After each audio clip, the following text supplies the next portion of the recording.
pessoal, bem-vindo à aula 8.1. Nessa aula nós vamos ver sobre estratégias mistas, que são jogos com probabilidades, tá ok? Vamos pegar as ações dos jogadores e vamos aplicar probabilidades a elas e vamos ver como achar o equilíbrio de Nash nesse tipo de jogo, tá bom? Vamos lá para essa abordagem. Eu sou o professor Vitor Sena, esse é o período letivo especial de 2020 do curso de Microeconomia 2 da Universidade Federal de Ouro Preto. Então, sem mais demora, vamos para a nossa aula 8, que é essa aula daqui, tá? Deixa eu mostrar como ela está estruturada. Primeiro nós temos estratégia mista, isso vale a aula 8.1, tá? Muitos detalhes para a gente ver só sobre estratégia mista. Depois eu vou falar de jogos repetidos, tá? Especialmente o dilema dos prisioneiros repetido. Vou falar de jogos repetidos finitamente e jogos repetidos infinitamente. Tudo bem? Isso vai ser o assunto na nossa aula 8.2. E o ponto 4 é equilíbrios dinâmicos. E equilíbrios dinâmicos é bem interessante, a gente extrapola o que a gente viu na aula anterior, vai virar uma aula especial para equilíbrios dinâmicos. Isso aqui é só uma pincelada de equilíbrios dinâmicos. Equilíbrios dinâmicos é um assunto difícil. Eu vou só mostrar um exemplo bem interessante que tem na internet e a gente vai poder comentar mais sobre ele, tá ok? Então temos aí a aula dividida em 3 partes. Vamos para a primeira delas, que é estratégias mistas.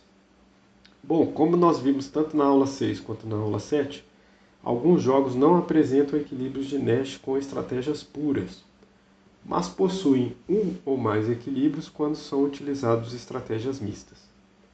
A estratégia mista é aquela que em cada jogador faz uma opção aleatória entre duas ou mais ações possíveis. Então a gente pode dizer que todo jogo possui pelo menos um equilíbrio de Nash com estratégia mista.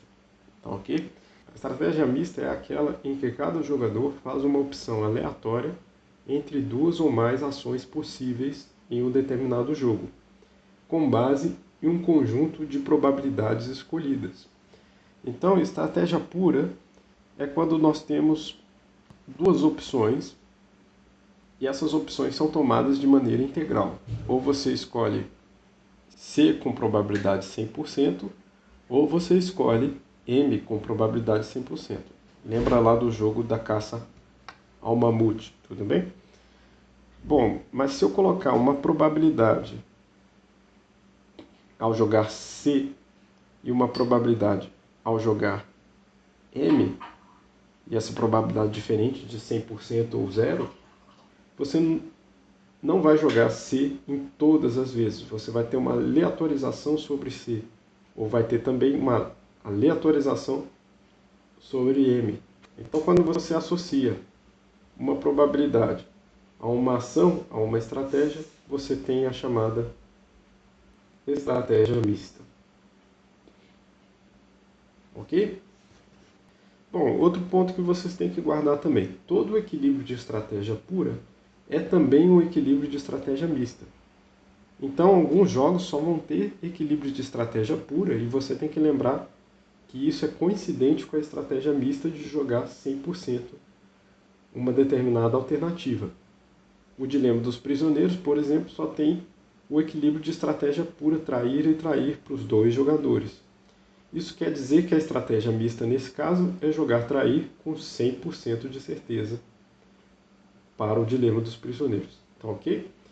Então, todo equilíbrio de estratégia pura é também um equilíbrio de estratégia mista, mas o contrário não é verdadeiro. Bom, vamos ver como achar os equilíbrios de estratégia mista, porque essa é a parte mais difícil dessa aula, é a parte que precisamos nos concentrar.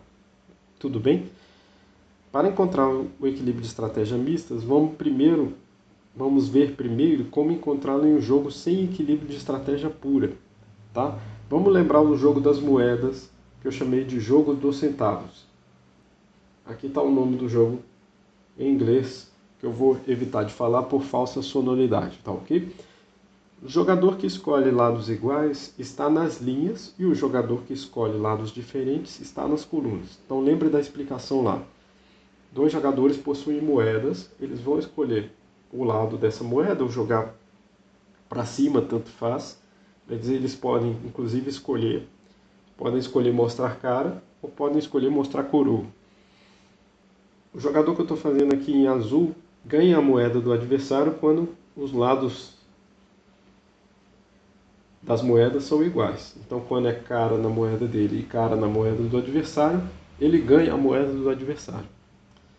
Quando é coroa na moeda dele e a coroa na moeda do adversário, ele ganha a moeda do adversário. Tudo bem? O jogador que eu estou fazendo aqui em vermelho é o jogador dos lados diferentes. Então, nesse caso, o jogador quer que as moedas fiquem diferentes. Essa aqui da cara e a outra da coroa. Então, ele ganha a moeda do adversário. Se der coroa se der coroa no adversário azul e cara na moeda dele, ele ganha também a moeda do adversário. Bom, para quem já aprendeu a fazer o algoritmo que nós vimos para achar equilíbrio de Nash, vocês vão ver que não vamos conseguir achar equilíbrio de estratégia pura nesse jogo. Tá? Então podemos dar um start aqui com o jogador 1 escolhendo o cara. Né? Dado que o jogador 1 está escolhendo o cara, o melhor para o jogador 2 de lados diferentes, o jogador vermelho, é escolher coroa, pois ele fica com payoff em 1. Mas se ele estiver escolhendo coroa, o melhor para o jogador 1, nesse caso, é escolher coroa também, pois ele é um jogador de lados iguais. Se ele está escolhendo coroa, o melhor para o outro jogador, o jogador vermelho, é escolher cara. E se o jogador vermelho está escolhendo cara, o melhor para o jogador 1 é escolher cara também. Tá? Dado que ele está escolhendo cara, o melhor para o jogador 2 é escolher coroa. Então, nós vemos que nós vamos ficar ciclando nessa matriz infinitamente sem achar um equilíbrio, sem sublinhar dois payoffs numa mesma célula. Tudo bem? Então, não há equilíbrio de Nash nesse jogo. Lembrando agora que nós estamos falando de equilíbrio de Nash de estratégia pura. Tá ok?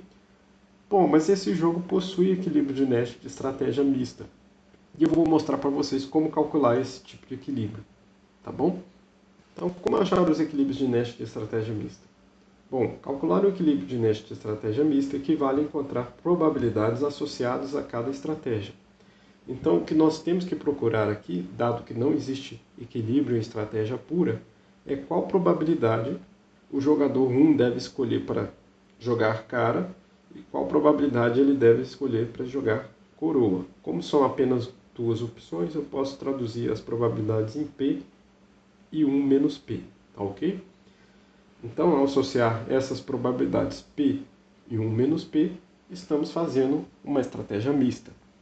Da mesma maneira, a gente pode associar uma probabilidade Q para o jogador 2 jogar cara e 1 menos Q dele jogar coroa, tá ok?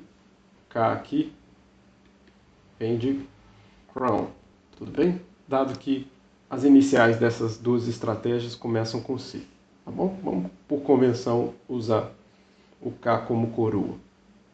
Bom, assim como tinha mais de um algoritmo para achar equilíbrio de Nash em estratégia pura nos jogos, existe mais de uma forma de achar essas probabilidades do equilíbrio de Nash em estratégia mista, tá?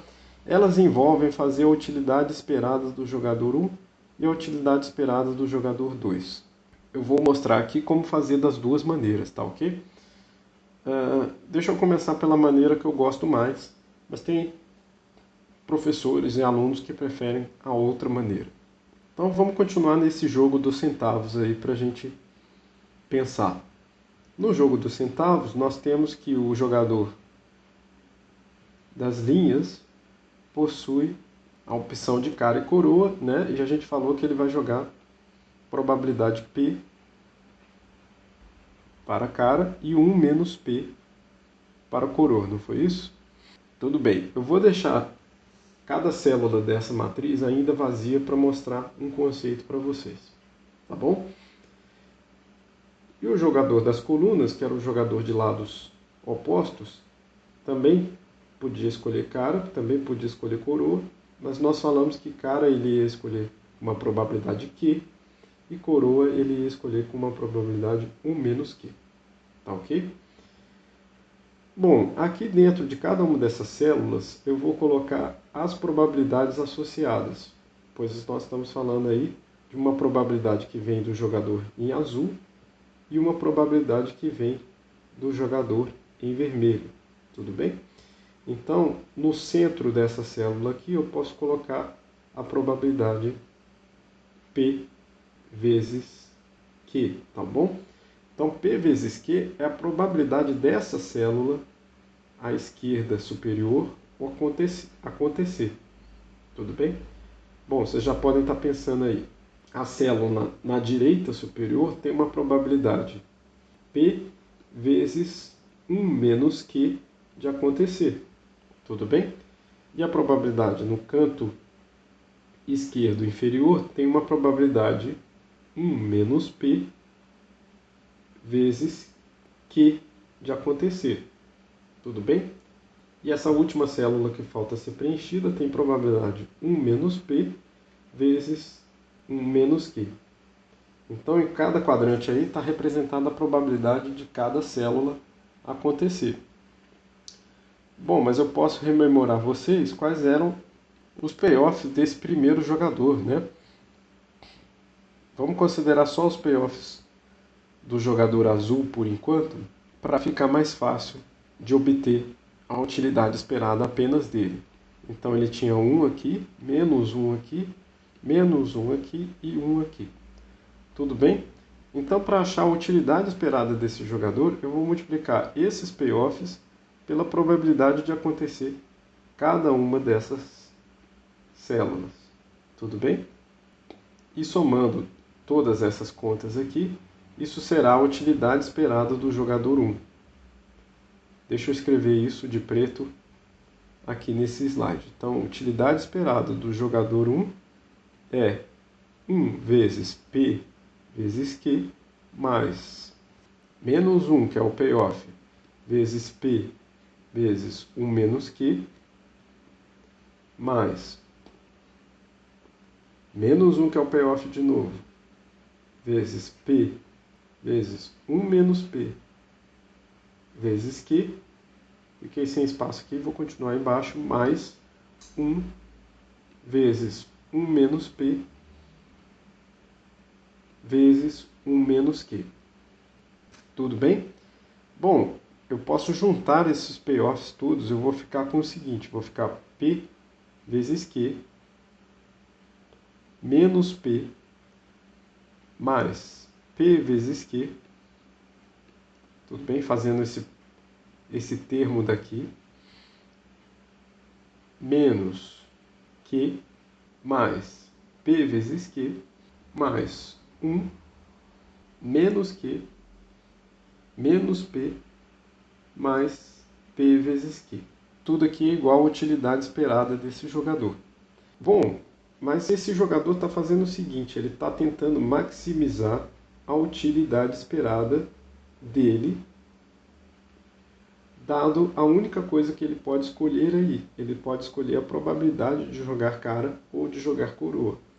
Então, para achar esse máximo, nós temos que derivar a utilidade esperada do jogador 1 em relação à probabilidade que ele pode escolher, que é a probabilidade de P. Tudo bem? Então, se a gente derivar essa utilidade esperada, então se a gente derivar essa utilidade esperada aí de cima, deixa eu pôr em azul aqui, e derivar em relação a P, eu vou ficar com a seguinte conta, Q menos 1 mais Q, aqui esse Q não está multiplicando por P, então ele é tratado como um constante para a gente, ele some, mais Q menos 1, que é a derivada de P daqui, mais Q. Tudo isso aí igual a zero, pois afinal nós estamos derivando e igualando a zero para achar o ponto de máximo dessa utilidade esperada do jogador 1. Eu posso simplificar essa conta aqui, vejamos. O Q aparece 4 vezes, sempre somando, então eu tenho 4Q. E o 1 aparece 2 vezes, sempre subtraindo, menos 2 é igual a zero. ou seja, eu tenho 4Q é igual a 2, ou seja, eu tenho Q igual a 2 sobre 4, ou seja, igual a 1 meio. Bom, mas então, a gente achou que Q é igual a 1 meio, mas ele não estava decidindo sobre como achar a utilidade esperada máxima? Isso é verdade. O resultado que nós estamos obtendo aqui é qual a probabilidade do jogador 2 que deixa esse jogador com utilidade esperada igual a zero.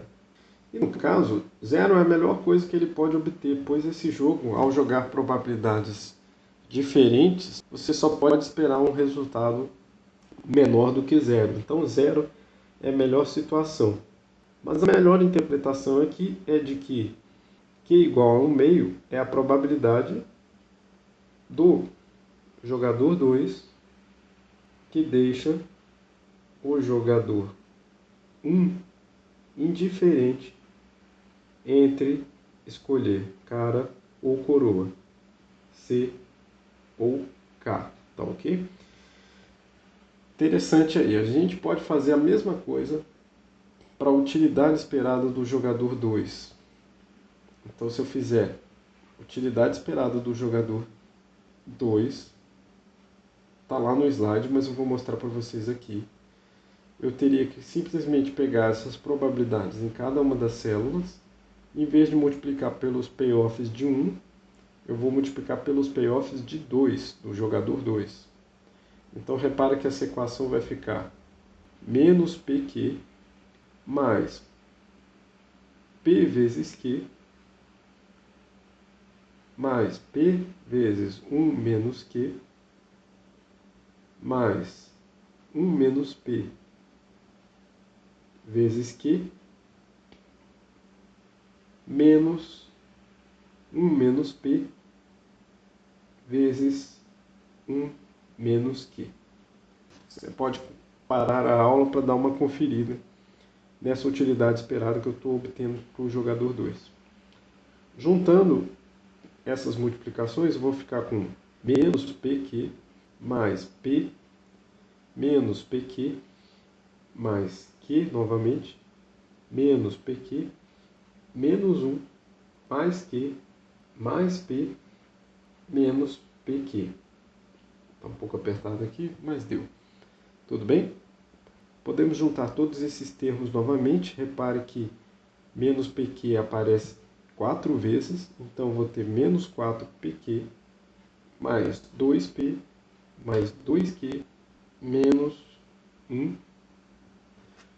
Tá ok? E essa é a utilidade esperada.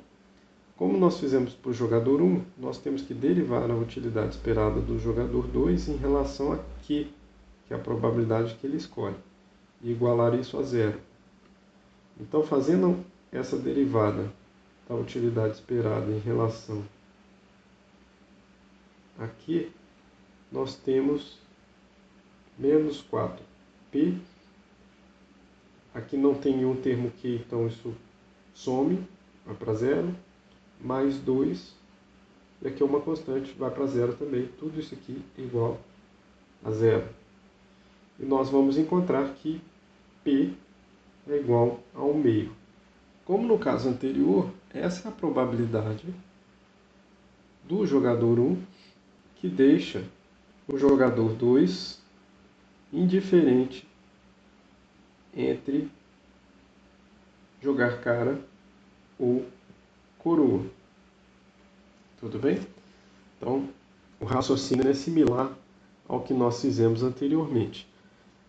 Para ainda ficar mais claro, deixa eu mostrar para vocês outra forma de achar esse mesmo equilíbrio. Tudo bem? Porque aqui nós achamos, derivando o jogador 2 em relação a Q, nós achamos a probabilidade do jogador 1 que deixa o jogador 2 indiferente. E a mesma coisa anteriormente. Derivando a utilidade esperada em relação a P, nós achamos a probabilidade do jogador 2 que deixa o jogador 1 indiferente. Tá?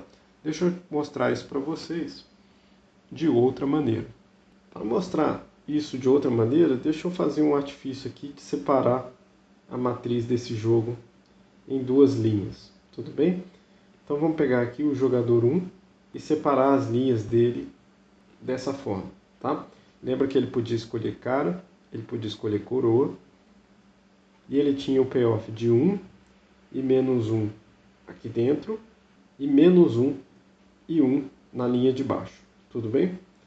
Vamos considerar o seguinte, ele sabe que o jogador 2 tem probabilidade de jogar cara e coroa, vamos continuar chamando aqui essas probabilidades de Q e 1 menos Q, tá bom? O equilíbrio de estratégia mista é achado quando, para jogar cara, a utilidade esperada de se jogar cara para o jogador 1 é igual à utilidade esperada de se jogar coroa, ou seja, o K. Tudo bem? Bom, mas a utilidade esperada envolve probabilidade. A gente pode fazer simplesmente a probabilidade do payoff 1 vezes Q e a probabilidade do payoff menos 1 vezes 1 menos Q. Olha só que interessante. Então fica 1 vezes Q mais menos 1 do payoff vezes 1 menos Q. Lembrando que Q é a probabilidade do jogador adversário, tudo bem? Então qual a probabilidade do jogador adversário deixa o jogador 1 indiferente entre jogar cara e jogar coroa?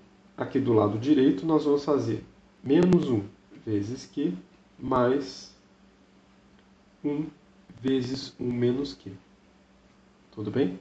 Então como é que vai ficar aqui? Vai ficar Q menos 1 mais Q igual a menos Q mais 1 menos Q. Ou seja, resolvendo aqui, nós ficamos com 2Q menos 1 igual a menos 2Q mais 1. Operando essa equação, nós vamos ficar com, passando 2Q para o lado esquerdo, ficamos com 4Q igual, e passando esse menos 1 para o lado direito, ficamos com 2 aqui no lado direito. Ou seja, Q é igual a 2 sobre 4, ou seja, 1 meio. Tudo bem? Então aqui já responde diretamente, né? Qual a probabilidade de que deixa o jogador 1 indiferente entre escolher cara ou escolher coroa. É a mesma solução que nós achamos anteriormente, só que outra forma de obtê-la. Tudo bem? Repara aqui que nós não tivemos que derivar a utilidade esperada do jogador 1 em relação a P. Tá? Não foi preciso, pois já estávamos igualando a utilidade esperada de duas opções. Tudo bem? Mas novamente, vou escrever aqui que é a probabilidade do jogador 2 que deixa o jogador indiferente entre jogar cara ou coroa. Tudo bem? Bom, para fazer isso para o outro jogador, só que eu tenho que fazer o artifício de maneira diferente, né? Separando as colunas. Então, deixa eu separar as colunas daquele jogo aqui. Vou colocar os payoffs apenas do jogador 2. E nós sabíamos que o jogador 2 podia escolher cara, podia escolher coroa. E sabemos que o jogador 1 escolhe cara com probabilidade P e coroa com probabilidade 1 menos P. Tudo bem? Jogando os payoffs do jogador com lados diferentes aqui, nós temos menos 1, 1, 1 e menos 1. Bom, para o jogador 2, podemos também fazer qual é a utilidade esperada do jogador 2. Jogar cara seria igual à utilidade esperada do jogador 2 jogar coroa. Então, muito similar, né? Temos que pegar essa probabilidade P e jogar nos payoffs do jogador 2. Vai ficar assim, ó, para esse lado de cá. Menos 1 vezes P mais 1 vezes 1 menos P. E do lado direito fica, só olhar aqui, ó, 1 vezes P menos 1 vezes 1 menos P. Tudo bem? Então, operando aqui, nós ficamos com menos P mais 1 menos P igual a P menos 1 mais P. Ou seja, ficamos com menos 2P do lado esquerdo, mais 1, deixa eu pôr aqui ainda, 2P positivo do lado direito, menos 1. Vamos deixar todos os P's do lado esquerdo, então ficamos com menos 4P, menos 2, como está tudo com sinal negativo, é só multiplicar por menos 1 dos dois lados dessa equação e ficamos com 4P igual a 2, ficamos com P igual a 2 sobre 4, ou 1 meio. Acabamos de encontrar a mesma solução que nós vimos anteriormente, só que não tivemos que derivar em relação aqui. Tá ok? P igual a 1 meio é a probabilidade do jogador 1 que deixa o jogador 2 indiferente entre jogar C ou K. Tudo bem? Então, pessoal, tudo isso que eu mostrei aqui está no slide também, tá? Vocês podem acompanhar por aqui. No slide eu mostrei para o jogador 1 aquela primeira fórmula que nós fizemos e vocês podem derivar e exercitar para o jogador 2. Então, o equilíbrio de Nash, no caso de estratégia mista, é essa situação aqui, ó. O jogador 1 jogar cara com probabilidade meio e jogar coroa com probabilidade meio. É o jogador 2 jogar cara com probabilidade meio e jogar coroa com probabilidade meio. Então, o equilíbrio de Nash com estratégia mista tem sempre uma probabilidade de equilíbrio associada a ele. Tudo bem? Essa outra maneira de obter o resultado é aquela que eu acabei de descrever. E é possível realizar um gráfico das curvas de reação para cada uma das probabilidades. Então, vocês vão lembrar dos modelos de duopólio, onde nós tínhamos curvas de reação para as quantidades produzidas por cada uma das firmas. Aqui eu tenho curvas de reação para as probabilidades. Tudo bem? Então, deixa eu mostrar como é que faz esse gráfico aqui. No eixo horizontal, eu vou colocar a probabilidade do jogador 1. Tá ok? Como toda probabilidade, essa probabilidade pode ser 0 ou 1 e vários intervalos aqui no meio. Tudo bem? Vou fazer o eixo vertical aqui com a probabilidade do jogador 2. Tá? Lembra que essa probabilidade aqui eu estou colocando é o Pzinho, né? E o Pzinho igual a 1 era jogar cara com certeza. Pzinho igual a 0 é jogar coroa com certeza. Aqui para o jogador azul. Mesma coisa para o jogador 2, só que o jogador 2, deixa eu afastar um pouco aqui o título do eixo, assim fica melhor. O 1 para o jogador 2 era jogar Q igual a 1, ou seja, jogar sempre cara. Q igual a 0, que era o mesmo que jogar sempre coroa, tudo bem? Então, está um pouquinho afastado dos zeros aqui, mas é de propósito, tá? Bom, deixa eu lembrar uma coisa, né? Quando a gente fez aquela derivada inicial para o jogador 1, então nós fizemos a derivada da utilidade esperada do jogador 1 em relação a P, igualamos aquilo tudo a zero. O que nós encontramos lá? Nós encontramos a probabilidade Q igual a 1 meio do jogador 2, que deixava o jogador 1 indiferente. Então, sempre que a probabilidade for igual a 1 meio para o jogador 2, eu deixo o jogador 1 indiferente. Isso quer dizer o quê? Isso quer dizer que o jogador 1 pode escolher qualquer probabilidade que não vai fazer diferença para ele.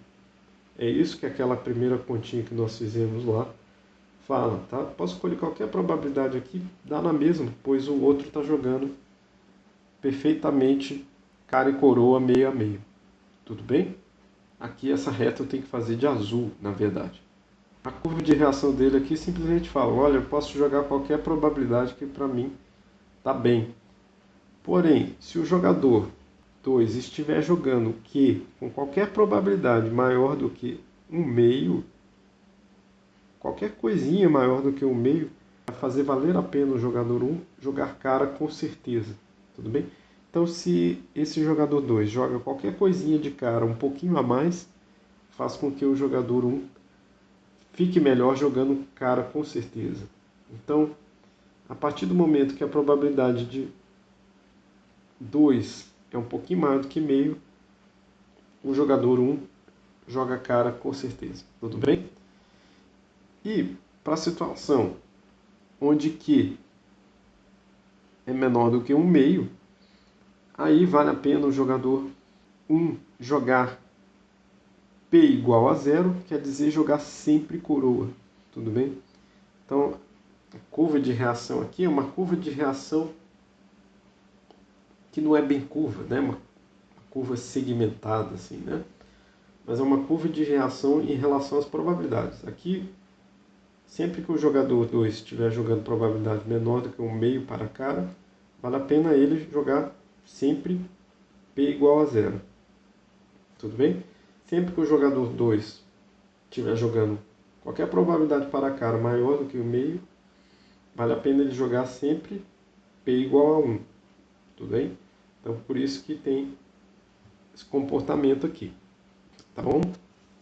Bom, agora a gente vai lembrar da outra derivação, que era o seguinte, né?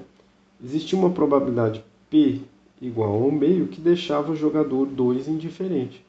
Então, mesma coisa aqui, né? Quando P era igual a 1 meio, tanto faz a probabilidade que 2 escolhia, ele ficava sempre com a mesma utilidade, né? Indiferente se o jogador está jogando cara e coroa com probabilidades muito equilibradas, meio a meio. Tá legal? Mas se o jogador 2 joga qualquer coisa menos do que o meio para a probabilidade de cara, quer dizer que ele está jogando coroa um pouquinho a mais das vezes.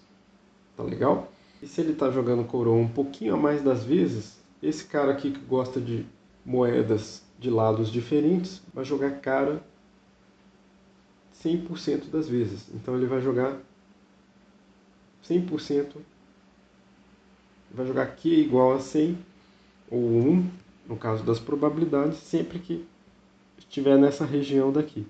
E de outra maneira, sempre que o jogador 1 está jogando cara com uma probabilidade maior do que um meio, quer dizer que o cara de lados opostos prefere jogar coroa.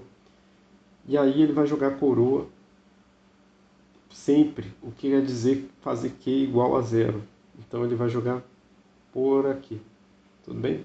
Então em azul é a função de reação do jogador 1 para as probabilidades, né? E a que está em vermelho é a função de reação do jogador 2 para também probabilidades Q. Tá ok? Esse ponto onde as duas funções de reação se encontram é o equilíbrio de Nash de estratégia mista, tá ok? Bom, o nosso livro não traz esse gráfico, infelizmente, mas um livro muito bom de microeconomia, do autor Walter Nicholson, que parece que tem uma edição bem recente traduzida para o português. A minha 7ª edição em inglês trazia esse gráfico, tá bom? Bom, vocês vão lembrar também que a gente fez uma coisa parecida quando a gente estava falando do modelo de Cournot. No modelo de Cournot a gente tinha produção da firma 1 e a função de reação ou reta de reação da firma 1. E nós tínhamos em vermelho, e aqui era Q2, a função de reação da firma 2. E o que acontecia? Quando essas duas funções de reação se interceptavam, nós achamos o equilíbrio de Cournot. Então, eu posso dizer para vocês, o nosso livro já adiantava um pouquinho no capítulo 2, que Cournot é também um equilíbrio de Nash. Então, muitos livros falam equilíbrio de Cournot-Nash, tudo bem? Dizendo que essa produção de Q1 pela firma 1 era ótima, e essa produção de Q2 pela firma 2 era ótima. É um equilíbrio de Nash, o equilíbrio que nós vimos de Cournot, tá bom? Bom, para finalizar, eu posso fazer esse tipo de equilíbrio para qualquer tipo de jogo.